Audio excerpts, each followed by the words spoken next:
You're listening to Catholic Chicago on WNDZ 750 AM. During the next hour, the Archdiocese of Chicago brings you programs about the people, events, and issues that touch our lives. Welcome to Catholic Chicago.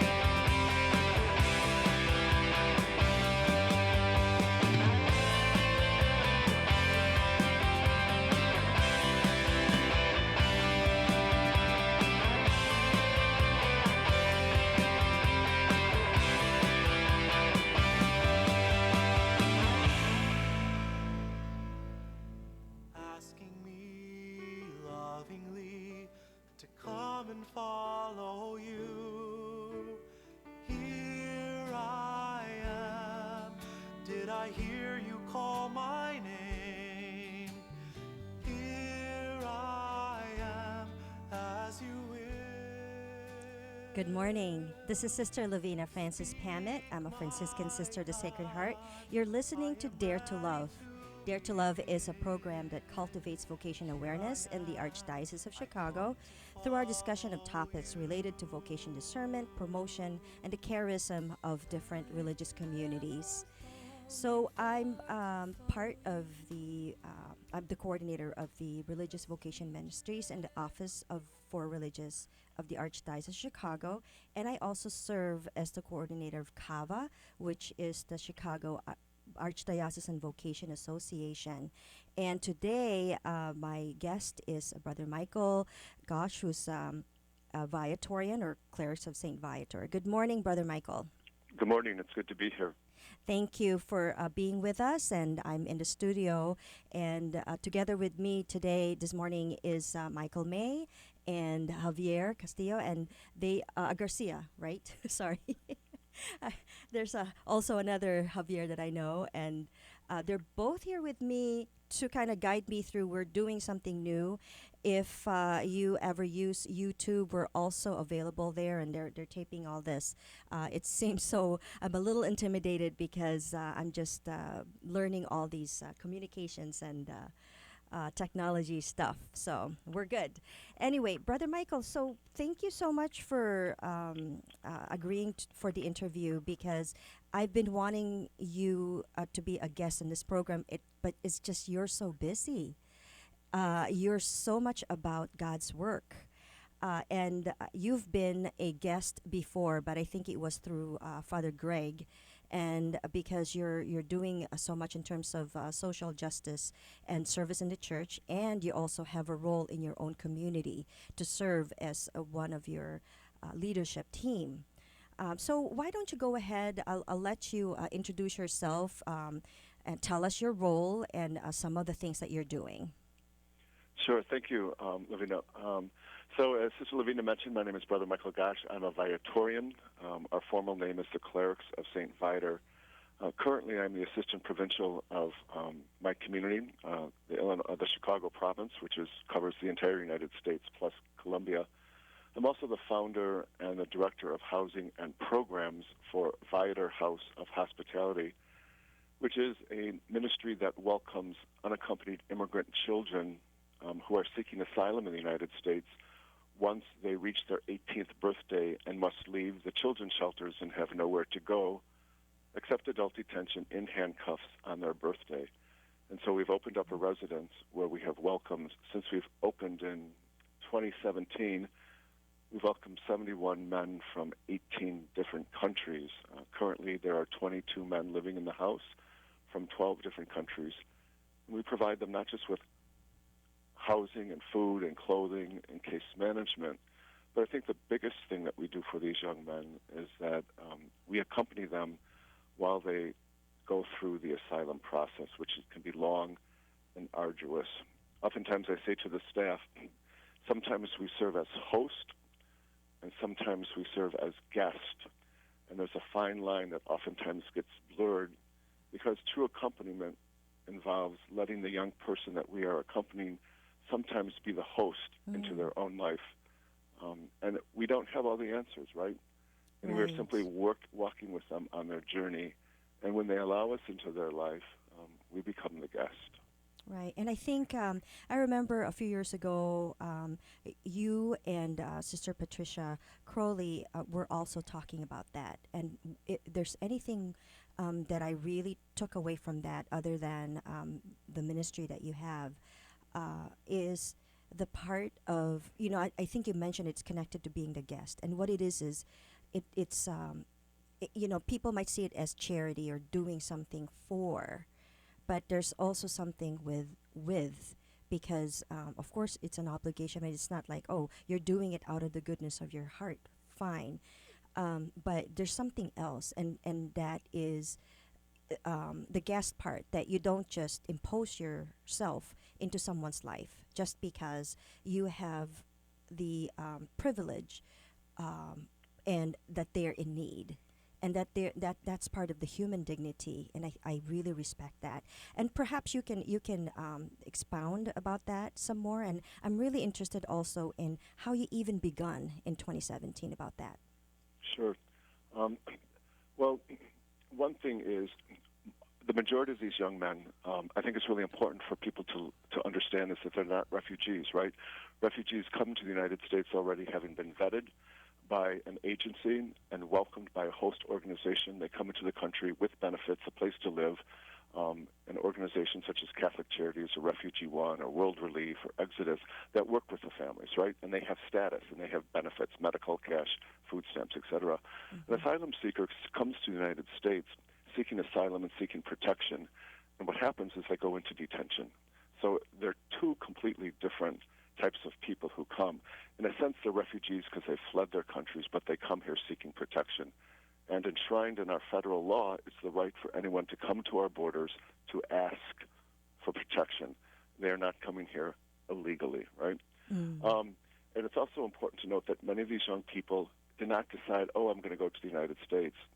Many of these young people fled. They fled with what was the clothes on their backs, and they took off from horrendous situations. And people are shocked when we say that we have young men seeking asylum from 18 different countries. They think mainly this is a Mexican or a Central American issue, but it's much larger than that. The other thing that people really need to remember is young people have significant trauma histories. Trauma, which caused them to leave home country, trauma along the journey where many of them saw death, and trauma going into detention and having all of their choices taken from them. When they come to us, they're 18, and we tell them, while they are still in deportation proceedings because they have not had their case heard yet, they're free when they come to the house. They don't have to ask us permission to go to the bathroom or to go into the kitchen.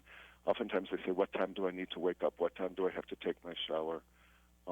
We tell them that they're free, and that's quite an adjustment for them. And working with them with trauma-informed care practices is so crucial, because I always tell the staff, look at what's behind the behavior.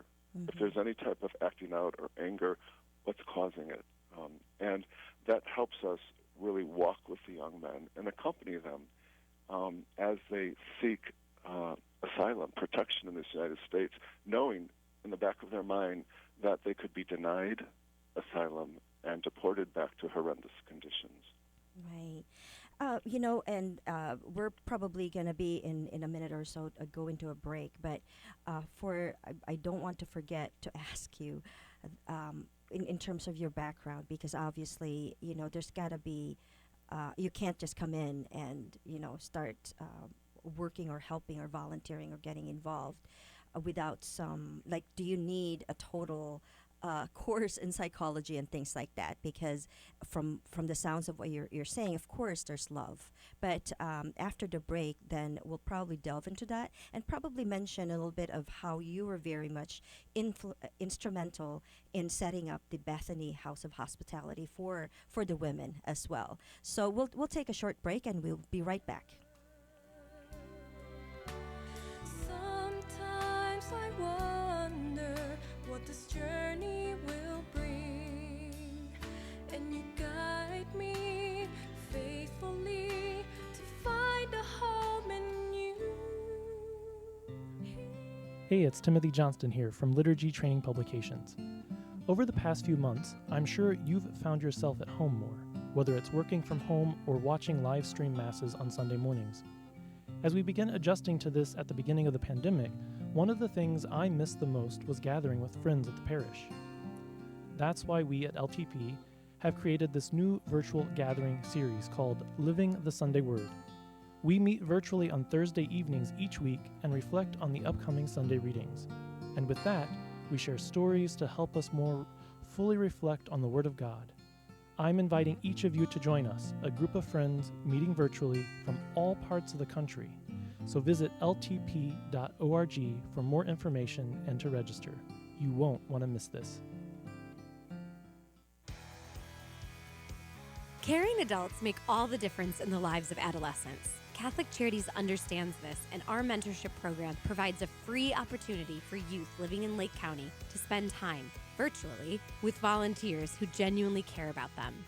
This program is ideal for youths age 9 to 12 who may need support navigating the challenges of childhood and early adolescence. Our amazing volunteers serve as friends and role models who help youth recognize their strengths and empower them to reach their full potential. Catholic Charities conducts a thorough background check on every volunteer, and our program coordinator closely monitors and supports each relationship. Mentoring is a fun after-school program that is totally different from remote learning. Virtual group sessions help youth enjoy fun activities with their peers, too. We're connecting youth with great role models. Join us today. To learn more, call 312-937-3375. That's 312-937-3375.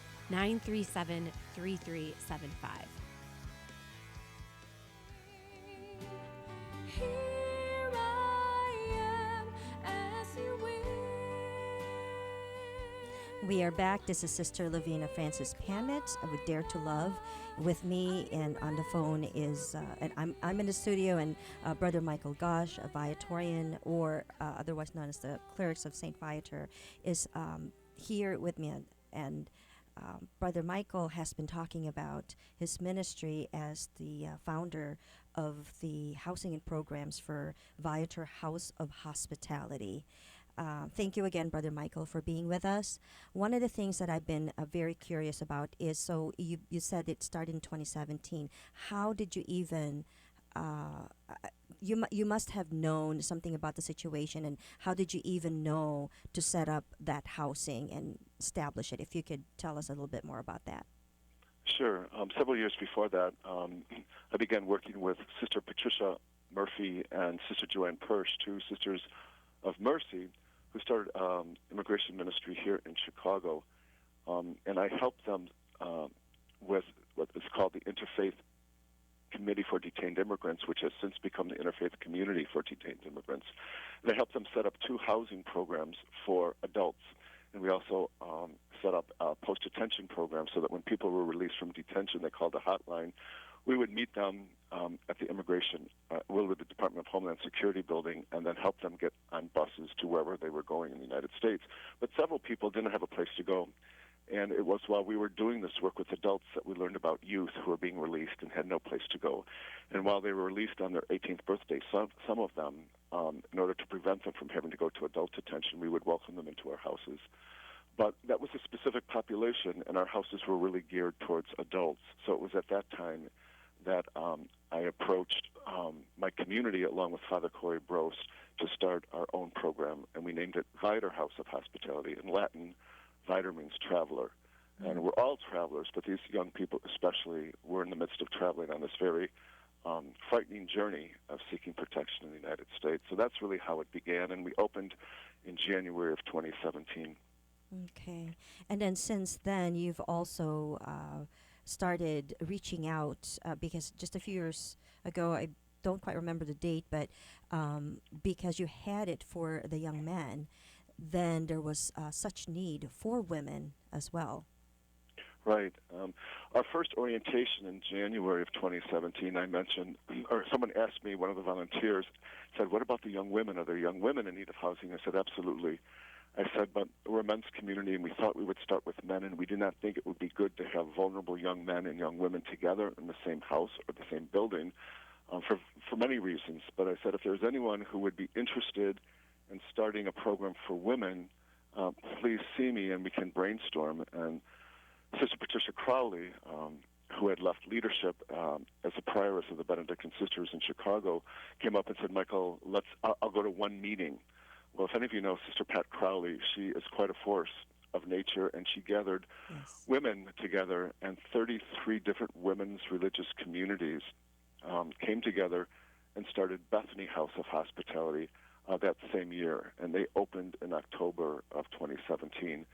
And they were also they were renting a facility out in Bartlett, but due to the graciousness of the Scalabrinis men's community offered them their theologate in Hyde Park, and so they have free housing for their program, as you know, or maybe you don't know, but the Scalabrinis, their ministry is to immigrants, and they're working a lot on the border, and they had this empty building that they weren't using, so they put it at the service of Bethany House. Right. And actually, I do remember, I just not the date specifically, because with the Franciscan Sisters Sacred Heart, and we were one of the 33 communities. Sister Joyce Shanabarger, who is, she's on her second term for general leadership. I was on her council at the time. Right. And so we were very much interested in that. And it's just something that is admirable, but also something that is, when you look at it another way, it's heart-rending. What else how can you not help? And I think there was a surprise in terms of how overwhelming the desire to help and just be involved in whatever way people can. So obviously this helps, but in terms of the percentage of, especially now during this time, the number of people needing help is so tremendous that there was a second wave in terms of asking for help. So at least it feels like to me, and you would know better, whether we are able to match that need. Do you know of we're local, you're doing this in Chicago. Do you know whether other places, other states are able to do this as well?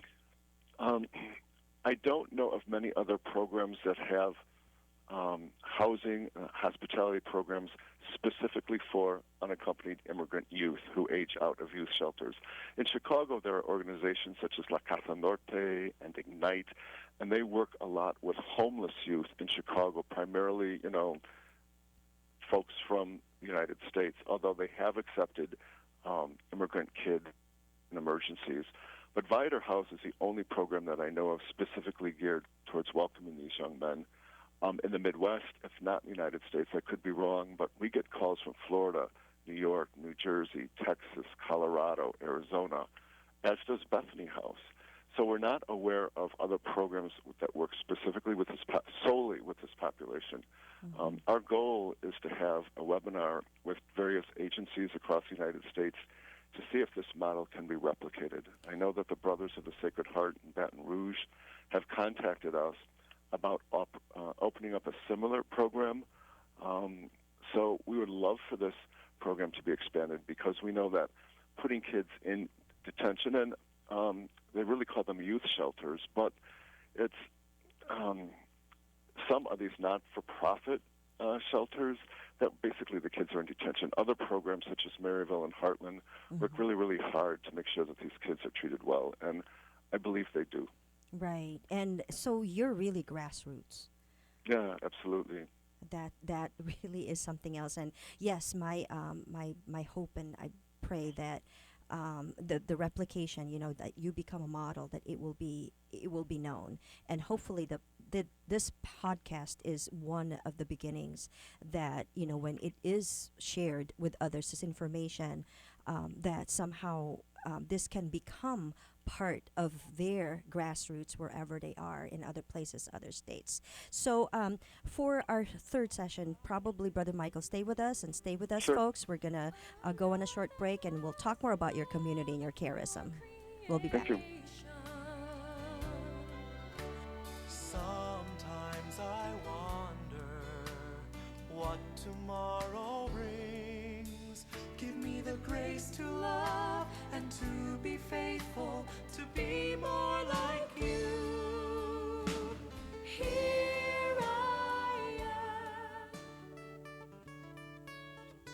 Throughout our nation and our world, People of all faiths have recently been joining fervently in all kinds of prayer. They have found that coming together in prayer is a source of comfort and strength. In this spirit of unity, the Archdiocese of Chicago has introduced a call to prayer, a telephone line dedicated to prayer.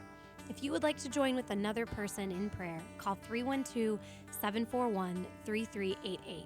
This line is staffed from 9 a.m. to 9 p.m. daily with parishioners from across the Archdiocese of Chicago. These volunteers are here to listen to you, offer support, and pray with you. A call to prayer includes a 24-hour voicemail and email options as well. Experience this wonderful opportunity to join with people just like you who trust in the power of prayer. That phone number again is 312-741-3388. Let's pray together today.